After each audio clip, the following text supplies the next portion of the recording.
আজ বিকেল থেকেই দাস লেনের উপর বৃষ্টিটা একটু ভারী হয়ে এসেছে। একলা বসে আছি কম্পিউটারের সামনে। এই বৃষ্টি বাদলার দিনে বাইরে বেরিয়ে আর কোনো কাজ নেই, তাই সঙ্গী হিসেবে কম্পিউটারে একটা মুভি দেখছি। এমন সময় দরজায় কড়া নাড়ার শব্দ। দরজা খুলে দেখি পলাশ এসেছে। কি হে বন্ধু, এই বৃষ্টির দিনে একলা বাড়ি বসে করো কি? চলো না ঘুরে আসি জটাশঙ্করের বাড়ি থেকে। এই ওয়েদারে যদি কিছু গল্প শোনা যায়। জটাশঙ্করের কথা আমার কেন আগে মাথায় আসেনি কে জানে। দেরি না করে পলাশের সাথে বেরিয়ে পড়লাম জটাশঙ্করের বাড়ির উদ্দেশ্যে। মাসের শেষ, তাই হাফ হাফ টাকা দিয়ে কিছু গরম গরম তেলে ভাজা কিনে নিলাম।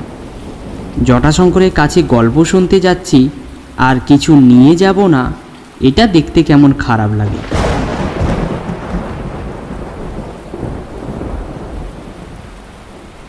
এই দাস লেনের একেবারে শেষ দিকটায় জটাশঙ্করের বাড়ি।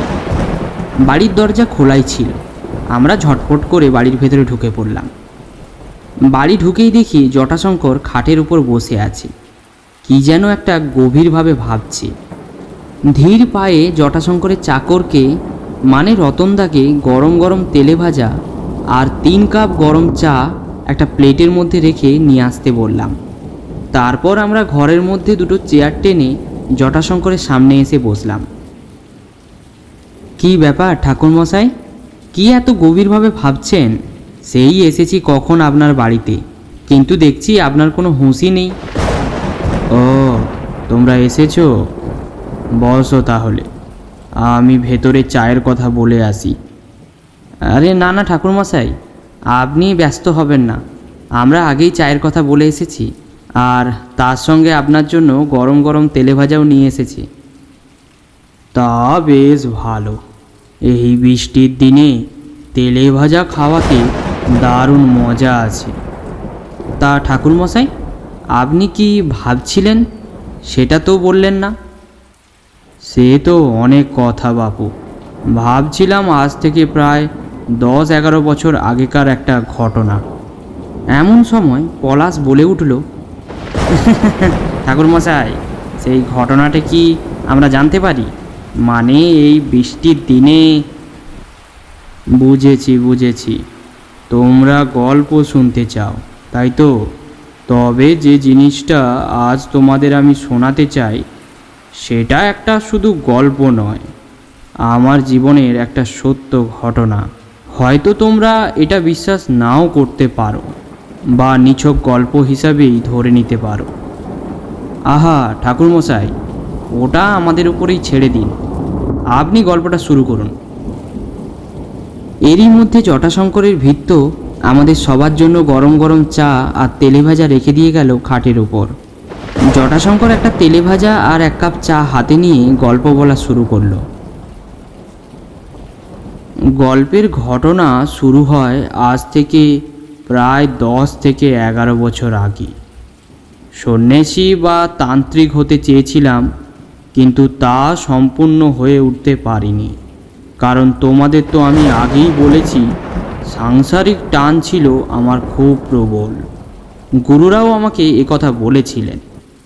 পরে আমি বিয়ে থা করে দিব্যি সংসার করছি, আর তার সাথে সাথে লোকেদের হাত দেখে 2-1 পয়সা রোজগার করি, এই যা।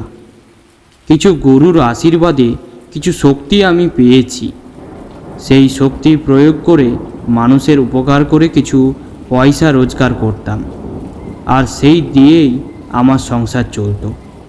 দূর দূর থেকে মানুষ আসতো নিজেদের হাত দেখাতে। মানুষের হাত দেখে যা বলে দিতাম তা তাদের জীবনে ফলেও যেত। তাই অল্প দিনের মধ্যে আমার নাম ডাক চারিদিকে ছড়িয়ে পড়ে। ঠিক এমন সময় একদিন সকালে একটা লোক আমার কাছে হাত দেখাতে আসে।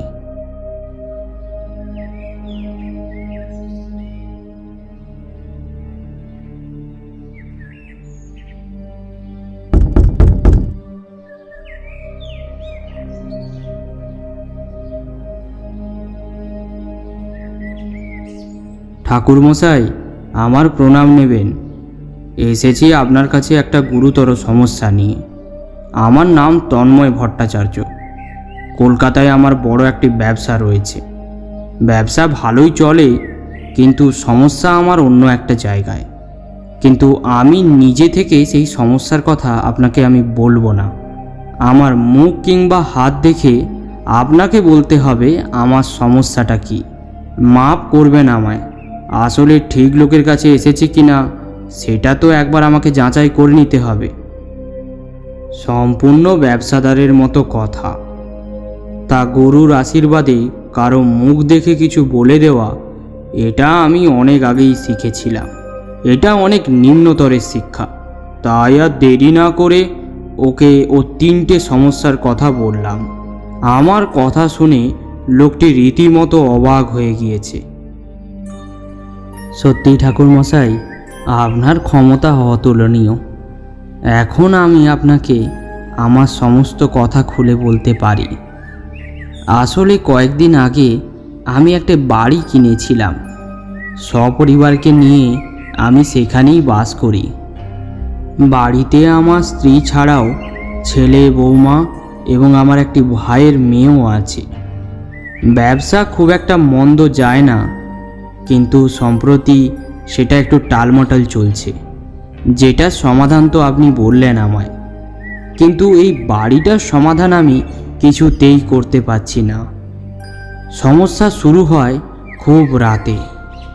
একটা মেয়ে ছেলের কান্নার আওয়াজ রাত গভীর হলে তীব্রভাবে শোনা যায়। যখন শুরুতে বাড়িটা কিনেছিলাম তখন এমনটা ঘটেনি, কিন্তু যত দিন আমরা ওখানে কাটাতে থাকি ততই ওই ঘটনা বারবার ঘটছে। প্রথম ঘটনাটি দিনে একবার হতো মাত্র, কিন্তু এখন সেটা 2বার কিংবা কখনো কখনো 3বারও হয়। এবার আপনিই বলুন, যদি এমন কোনো গৃহস্থ ঘরে একটা মেয়ে ছেলের কান্নার আওয়াজ শোনা যায়, তাহলে সেখানে কি কোনো মানুষ বাস করতে পারে? আমি একটু গভীরভাবে তার কাছে সমস্ত কথা শুনলাম। তারপর তার কথা শেষ হলে আমি তার দিকে মুখ তুলে বলি, আমাকে আপনার বাড়িতে একটু নিয়ে যেতে পারেন? কারণ এই ঘটনাটি আমি প্রত্যক্ষভাবে অনুসন্ধান করতে চাই। এ তো ঠাকুরমশাই আমার কাছে সৌভাগ্য যে আপনি নিজে থেকে বললেন আমার বাড়ি যাবেন। আমি তো শুধুমাত্র আপনার কাছে এসেছিলাম সমস্যার সমাধান জানতে, কিন্তু আপনি আমার বাড়ি যাবেন বলছেন, এটা শুনে আমার খুব ভালো লাগলো। ঠিক আছে, তাহলে আপনি আপনার ঠিকানা আমাকে দিয়ে যান। আমি আগামী তিথিতে আপনার বাড়ির অ্যাড্রেসে ঠিক পৌঁছে যাব। তারপর আগামী তিথির পূর্ণিমায় তন্ময় ভট্টাচার্যের বাড়ি গিয়ে উপস্থিত হলাম। দিন থাকতে থাকতে তার বাড়িতে গিয়ে উপস্থিত হলাম। বেশ বড়সড় বাড়ি। বাড়ির সদর দরজার সামনে এসে দাঁড়াতেই বাড়ির ভেতর থেকে একটা বউ বাইরে বেরিয়ে এলো। কাকে চাই বাবা? আমি নিজের পরিচয় দিতেই বউটি আমাকে বাড়ির ভেতরে নিয়ে গেল। বউটি আমাকে ঘরের একটি জায়গায় বসতে দিয়ে আমায় বলল, সে তন্ময় ভট্টাচার্যের বৌমা হন এবং শ্বশুরমশাই আপনার ব্যাপারে সব কিছু আমায় বলে রেখেছেন। কিছুক্ষণের মধ্যে তন্ময় ভট্টাচার্য ঘরের মধ্যে উপস্থিত হলেন। ঠাকুরমশাই, আপনি এসেছেন? আমি জানতাম আপনি ঠিকই আসবেন। চলুন ঠাকুরমশাই, আপনাকে আপনার ঘরটা দেখিয়ে দিই। ওখানেই আপনি বিশ্রাম নেবেন।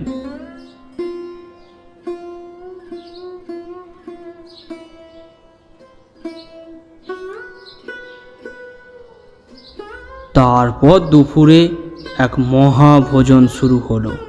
কত কি খাবার আমার সামনে তখন। তোমাদের মতো বয়সে সঠিক সঙ্গ পেয়ে একটা গোটা ছাগলও খেয়েছি দুজন মিলে, কিন্তু আমার তখন বয়স হয়েছে, তাই অত খাবার দেখে আমি একটু অবাক হয়ে গেলাম। বললাম, কি করেছেন এগুলো? আমি সন্ন্যাসী মানুষ, এত কি খেতে পারি? কিন্তু আমার কোনো কথাই শুনলেন না তন্ময় ভট্টাচার্য। তিনি বললেন, না না ঠাকুরমশাই, এই সমস্ত আপনার জন্যই ভালোবেসে রান্না করা হয়েছে, এগুলো তো আপনাকে আজ খেতেই হবে। তারপর মহাভোজের আয়োজন অতি কষ্টে শেষ করে নিজের ঘরে গিয়ে বসলাম। ওই দুপুরে তেমন বিশেষ কোনো কাজ নেই, তাই তন্ময় ভট্টাচার্যের দেওয়া নরম তক্তপোষটায় একটু ঘুমিয়ে নিলাম। শরীর একটু তরতাজা হলে সন্ধেবেলায় একটু বাড়ির বাইরে ঘুরে এলাম। তারপর রাত 8টা নাগাদ তন্ময় ভট্টাচার্য বাড়ি ফিরলে তখন তার সাথে দালান ঘরে গিয়ে বসলাম। গ্রামের দিকে 8টা বাজা মানে অনেক ঘরে খাওয়া দাওয়া করে শুয়ে পড়ে। আমাদের তখন খাওয়া দাওয়া করতে একটু দেরি আছে, তাই দুজন মিলে গল্প শুরু করলাম। হঠাৎ এক সময় সেই কান্নার আওয়াজটা আমিও শুনতে পেলাম। এই কান্নার আওয়াজে একটু অন্যরকম কিছু আছে, এই যেমন কেউ কষ্ট পেলে গুমড়ে গুমড়ে কাঁদে, ঠিক সেই রকম। ও ওই ওই যে ঠাকুরমশাই, দেখলেন আপনি? ওই দেখুন, আবার সেই কান্নার আওয়াজ শুরু হলো। ইতিমধ্যে বাড়ির বউরা ভয়ে আতঙ্কে কান্নাকাটি জুড়ে দিয়েছে। আমি সবাইকে চিৎকার করে বললাম, কেউ বাড়ির বাইরে বেরোবেন না, যে যার ঘরের মধ্যে দরজা বন্ধ করে বসে থাকুন,